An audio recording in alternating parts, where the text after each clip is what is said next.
let's do 1.4. So 1.4 is called transformations of graphs.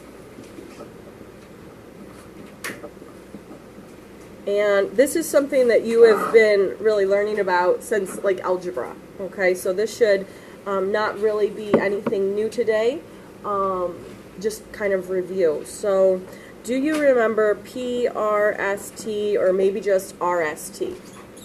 Like reflection, stretch or shrink, and then translation, okay?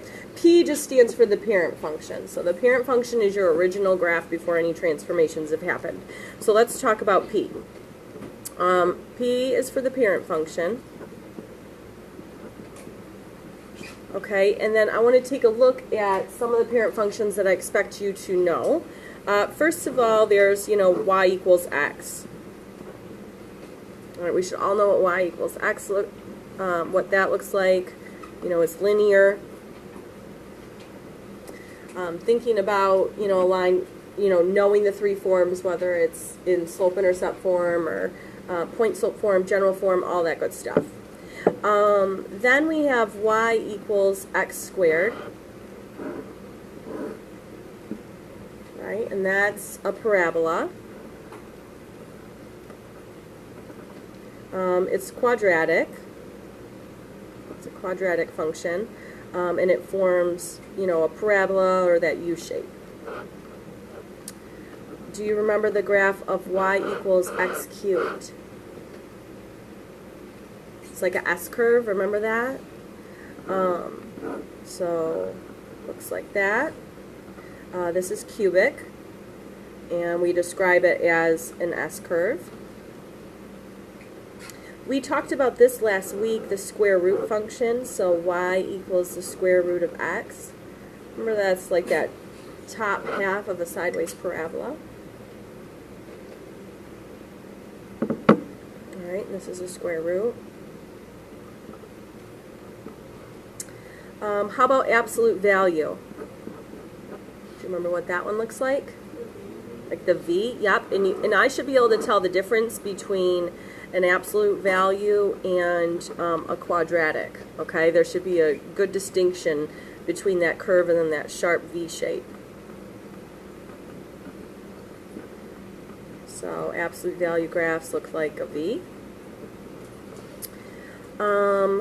Another one that might come up is the hyperbola, so 1 over x.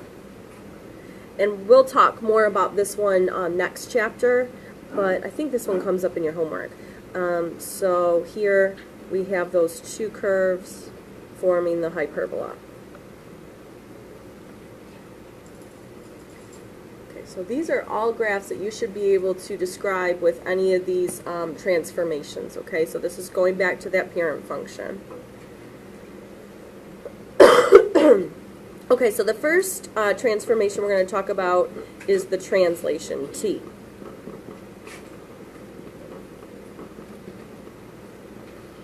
Okay, so remember the translation is shifting. So it can shift left or right, or up or down.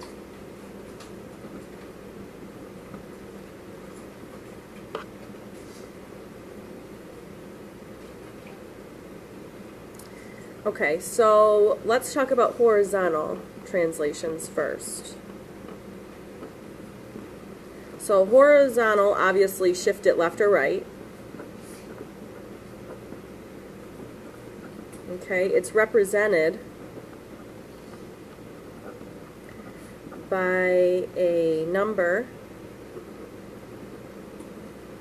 inside the parentheses.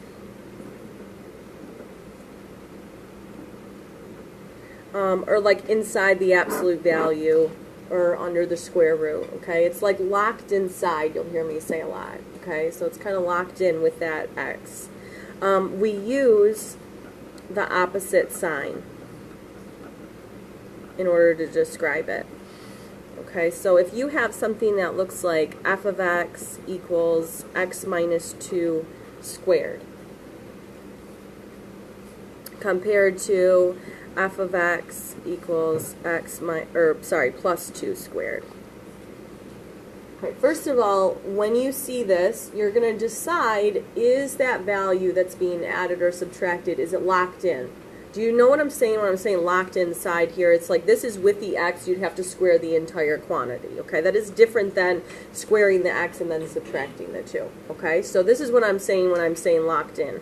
Okay, so it's with your x, or it's inside the parentheses. So you're going to do the opposite of what you think, all right? So when you see a minus 2 here, we're actually going to move right 2. When you see a plus 2, you're going to move left 2. So it's the opposite of what you think it's going to do. A long time ago, this student taught me this little trick, and it works, and I tell everyone about it now. So how many letters are in the word minus? 5. How many letters are in the word right? 5. Those go together. How many letters are in the word plus? How many in left? They go together. Okay, so that's a little trick you can use to remember it if you're having trouble, or you can remember it's the opposite of what you think it does. Okay? If you have a vertical shift or a vertical translation, then you're going to shift up or down. And that's represented by a number being added or subtracted outside of the parentheses.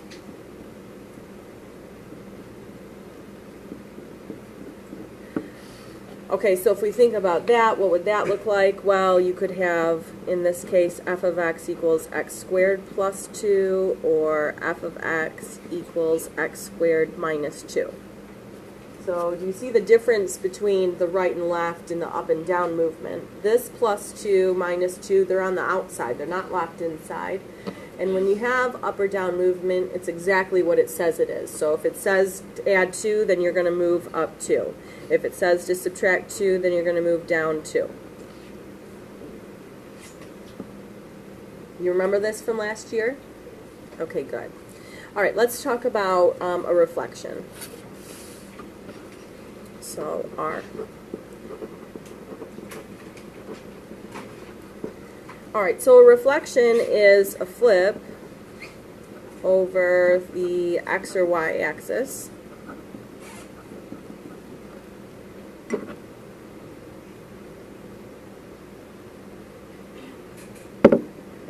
Okay, if you have h of x and you change it to h of negative x,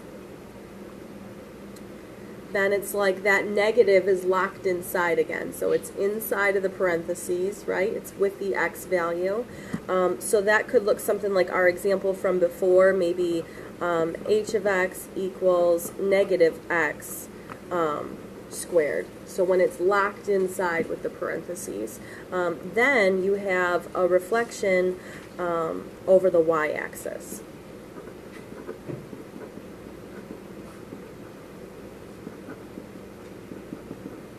Okay, if you have h of x and then you transform it to the opposite of h of x, so meaning that negative is outside of the parentheses or it's not locked in with the x, then it reflects over the x.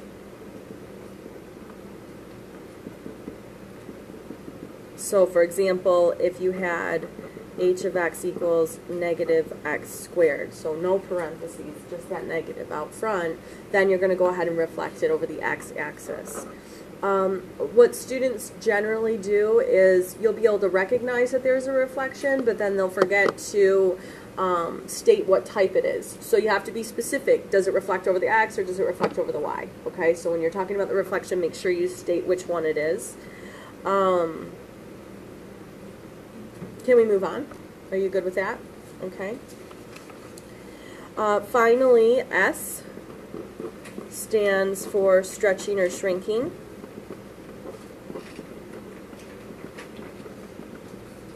Okay. Now, there is horizontal or vertical stretching or shrinking, but almost, 95% of what we do is going to be vertical.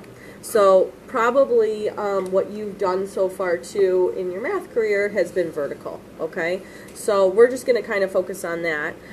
This stretches or shrinks the graph. That's why it's called a stretch or shrink. But what we kind of see it do is it like widens or narrows the graph.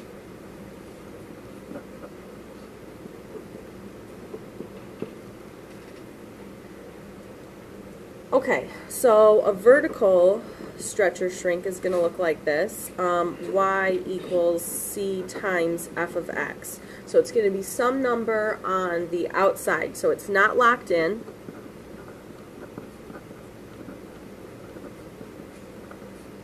So like you can move it over with the y. So y over c equals f of x is a way that you could manipulate that, right? You could just divide by that number outside on both sides.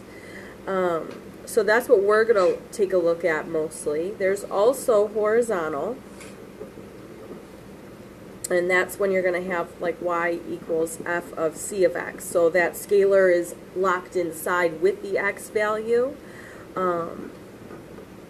And then it actually does the opposite of what you see happening there. But again, we're not really going to be worried about that. We're more focused on the vertical. If this really goes up here. So I got to shove this in. I don't know if you have room, but if you don't, just draw an arrow. So this is with just vertical. So if c is greater than 1, so if the number that's being multiplied is greater than 1, then it's a stretch.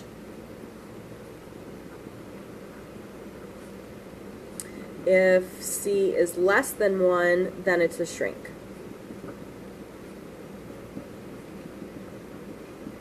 Okay, and again, this is really what we're going to be concerned with.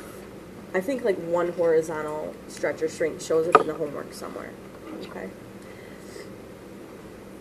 Okay, so we're going to describe a couple of these transformations using this format of RST, and then we're going to graph, I think, one problem. So let's go ahead and start describing. Describe the transformations.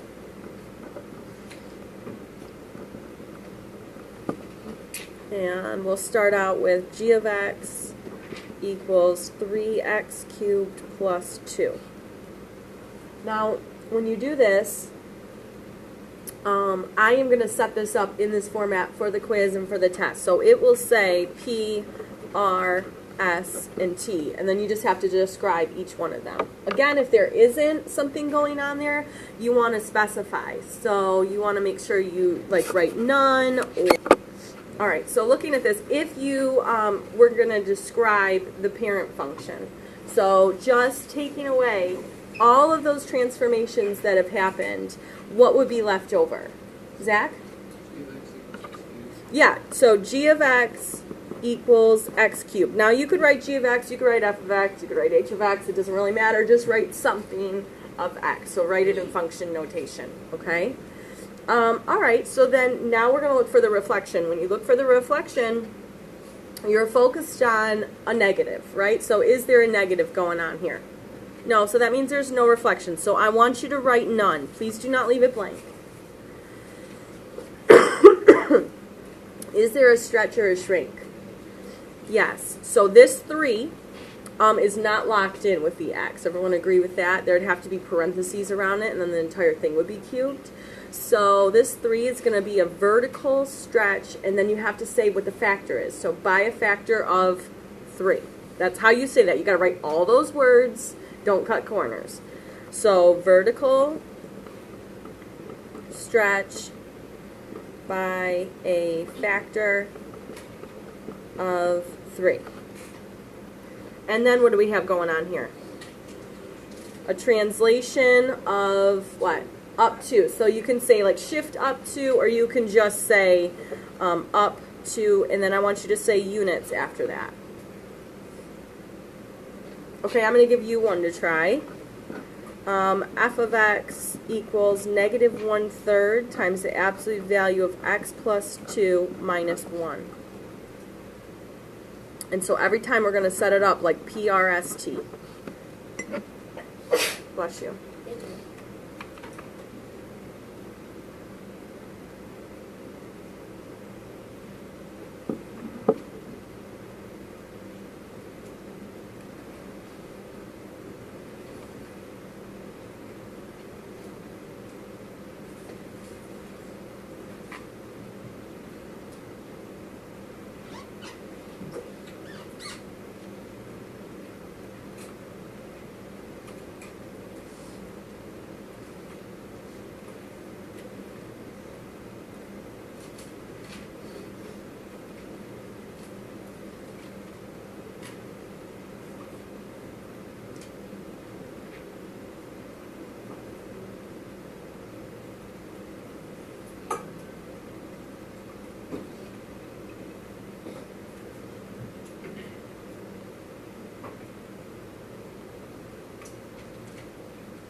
Okay, Gabe, what'd you get for the parent function?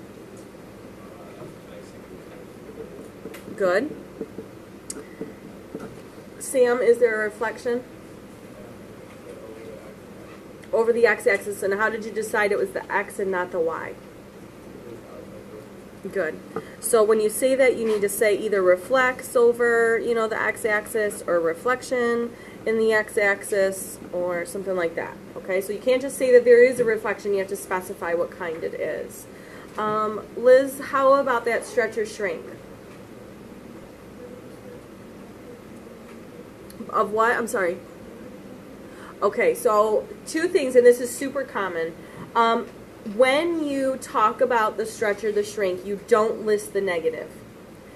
The reason why is because the negative is already being talked about in the reflection itself. Okay, so when we talk about the stretch or the shrink, we want to make sure that it's just the absolute value of that constant out front. So this should be a vertical shrink by a factor of 1/3. I would make yourself a special note, because that is the most common mistake when it comes to like a negative out front, is you'll list it with the stretch or the shrink. And then Brynjel, what did you get for the translation? Good. Left 2 and down 1 units. Okay, everyone okay on that? Okay, we're going to look at one that is a little different. So these are easy, right? Like, you've been doing these for a long time, so I have to find a way to make them a little bit harder so that it's like pre-calc level and not algebra 2 level. Okay, so this would be an example.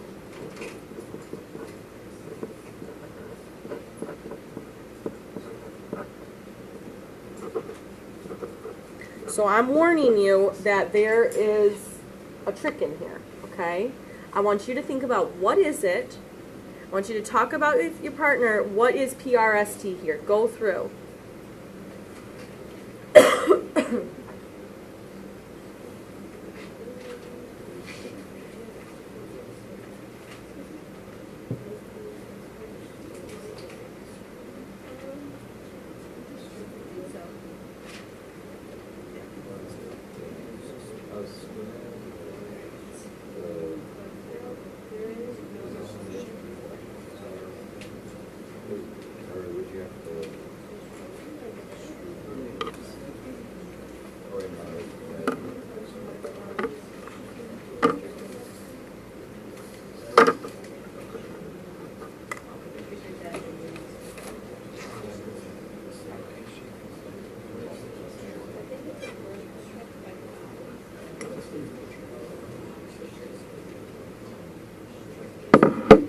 Okay, did you come up with the parent function is g of x equals x squared?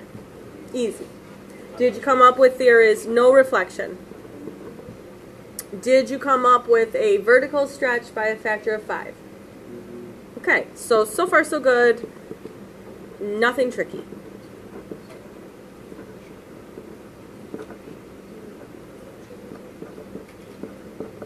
But then what about that translation?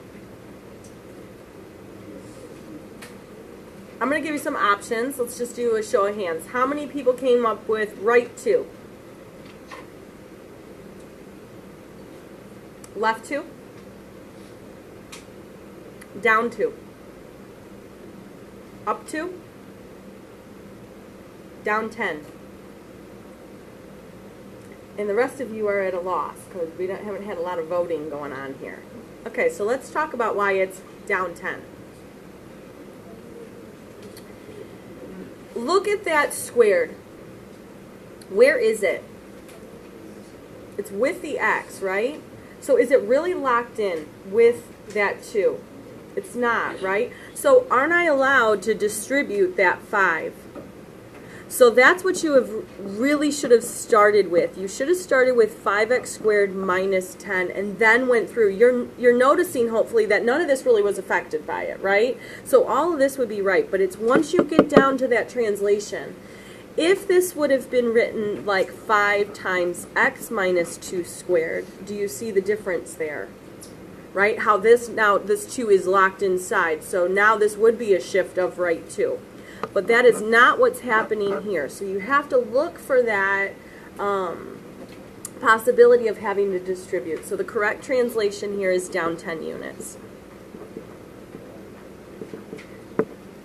I guarantee I'm going to try to do something like that on the quiz and the test because this other stuff is just too easy. Okay? We couldn't have that. Unacceptable. All right, we're going to do one more. We're going to do some graphing now. So let's graph g of x equals negative 2 times the absolute value of x minus 1 minus 4.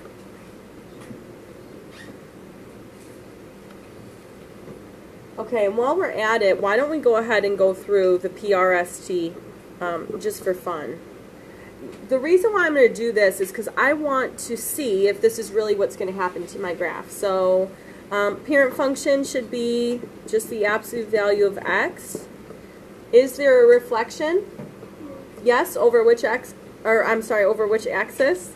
X, yes, good. So reflects over the x-axis. Is there a stretch or a shrink?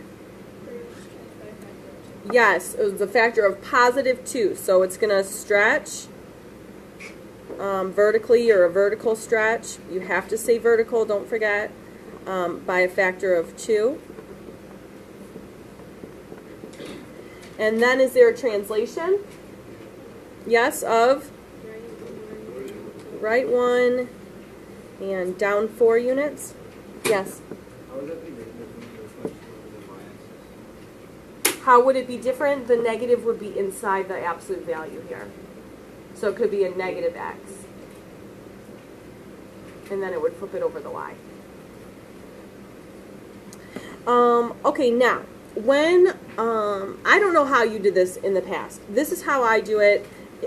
I think it's pretty quick. You have to make 3 tables, but it's quick to make these tables. Okay, once you have one, the rest is easy. All right, so it's up to you how you do it, but this is how I do it. So I make a P, an R, and an S, and a T table. So there's 3 tables for me. The first thing I do is I think about the parent function. So I'm thinking about g of x equals the absolute value of x. You should be able to make the parent functions table for any graph I give you, either by heart or because you know how to plug in values and evaluate. Okay, so I'm going to go negative 2. If I plug in a negative 2, I get 2, negative 1, 1, 0, 0, 1, 1, and 2, 2. All I'm doing is plugging in values of x and then seeing what happens when I simplify. Okay, now I'm going to move on to that RS table. So when I'm doing the RS table, I'm thinking about the reflection and the stretch or the shrink. So looking at this, there was a reflection over the x-axis. Now think about this. If you want to take a graph and you want to reflect it over the x-axis, what sign has to change? You want to go from, let's say, above the x-axis to below the x-axis. What changes? The y. So in order to change the y, don't you just have to multiply it by a negative 1? Okay, so I'm going to make myself a note here. I got to multiply this y by a negative. Now I also am going to look at the stretch. There was a vertical stretch by a factor of 2. Whatever that factor is, that's what you're multiplying by. If it's vertical, it's happening to the y, isn't it? So then that means that every y value I also have to multiply by 2.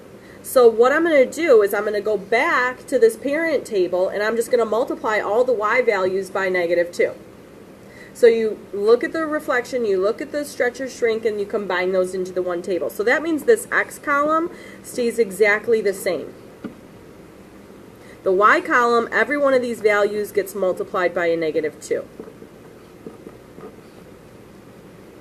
Okay, so that took like a minute for me to even explain it. So it'll take you even less time to actually do it. All right? So now the translation. The translation is your shifting. So if I want to move the graph right, what do I have to do? What do I have to do to these values? Don't you just have to add 1 to the x? So I'm going to put a plus 1 here above my x, because that's what I got to do to it. If I want to move it down 4, what do I do? Subtract 4 from y. So I'm just making myself a note. Now I'm going to subtract 4 from y. So every time I'm going to the previous table, you don't go all the way back to the parent table anymore because these changes have happened. So now I go back to this one. Every x value I add 1. Every y value I subtract 4.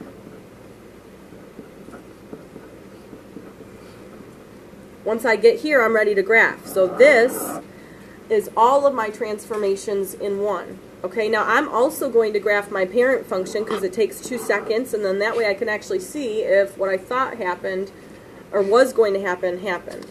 Okay, so I'm going to try to fit all this in here. Alright, so let's see. I have the absolute value starting out.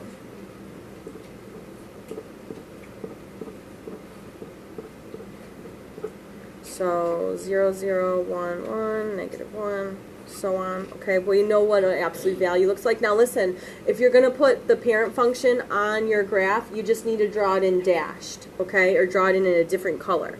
So I'm just going to put this in dashed, and I'm going to label it g of x equals the absolute value of x.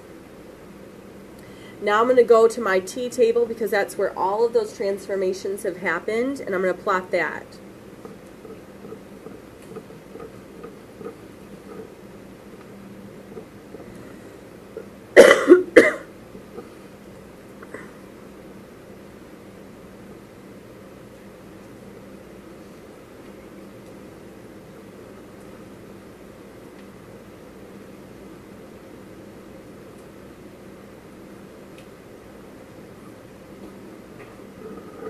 Once you've plotted that, you want to draw that one in solid, or like I said, in a different color. And you also want to label the function. So this is g of x equals negative 2 times the absolute value of x minus 1 minus 4. And then all I'm going to do is I'm going to go back to where I was describing those transformations. I'm going to see if everything happened that I said would. So did I reflect it over the x-axis? Yes, I can see that. Do I have a stretch? So the stretch is harder to see, but really we can see this was a little bit wider from the beginning and now it's becoming more narrow. Okay, and again, if you're doing this on graph paper, it's a little bit easier to see all of that. And then did I move right 1 and then down 4?